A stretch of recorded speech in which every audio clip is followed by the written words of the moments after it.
Netflix दुनिया का सबसे पॉपुलर स्ट्रीमिंग प्लेटफॉर्म है, लेकिन इंटरेस्टिंग बात यह है कि नेटफ्लिक्स का पूरा बिजनेस मॉडल सिर्फ एक ही चीज पर बेस्ड है, वो है subscription strategy.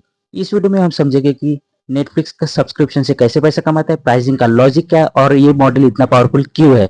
Most of the people ये सोचते हैं कि नेटफ्लिक्स का सक्सेस सिर्फ मूवीज और वेब सीरीज से, पर रियलिटी कंटेंट इंपॉर्टेंट है, लेकिन बिजनेस का बैकबोन सब्सक्रिप्शन मॉडल है। पर सब्सक्रिप्शन स्ट्रेटेजी वीक होती तो नेटफ्लिक्स सर्वाइव नहीं कर पाता। Number one, recurring revenue. Netflix का सबसे बड़ा एडवांटेज है कि रिकरिंग रेवेन्यू, मतलब हर महीने यूजर ऑटोमेटिकली पे करते, इनकम प्रेडिक्टेबल होती है और कंपनी का फ्यूचर प्लानिंग इजिली हो सकता है।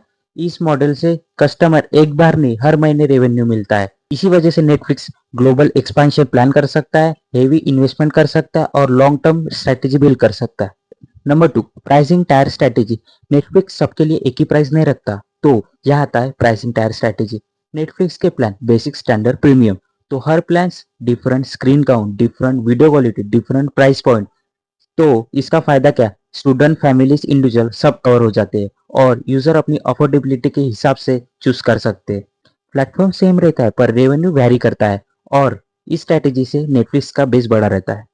Number three, content as a retention tool. अब सबसे मिसअंडरस्टूड पार्ट, नेटफ्लिक्स के लिए कंटेंट सिर्फ एंटरटेनमेंट है और कंटेंट एक रिटेंशन टूल है। मतलब new series user subscription cancel नहीं करता, पॉपुलर शो चर्न कम होता है। तो नेटफ्लिक्स का फोकस क्या है, यूजर को प्लेटफॉर्म पे रोकना। तो नेटफ्लिक्स क्या करता है, डेटा एनालाइज करता है, यूजर की प्रेफरेंस समझता है और उसके हिसाब से कंटेंट इन्वेस्टमेंट करता है।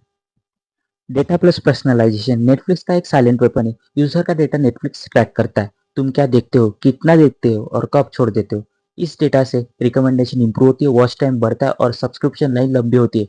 Longer subscription, more revenue. यह है इंपॉर्टेंट बात समझो, नेटफ्लिक्स मूवी बेचने का बिजनेस नहीं है, नेटफ्लिक्स मंथली हैबिट बिल्ड करने का बिजनेस है। जब नेटफ्लिक्स डेली लाइफ का पार्ट बन जाता है तो सब्सक्रिप्शन ऑटो रिन्यू होता है। इसीलिए नेटफ्लिक्स का फोकस एड से ज्यादा, सब्सक्रिप्शन से ज्यादा यूजर के हैबिट पर होता है।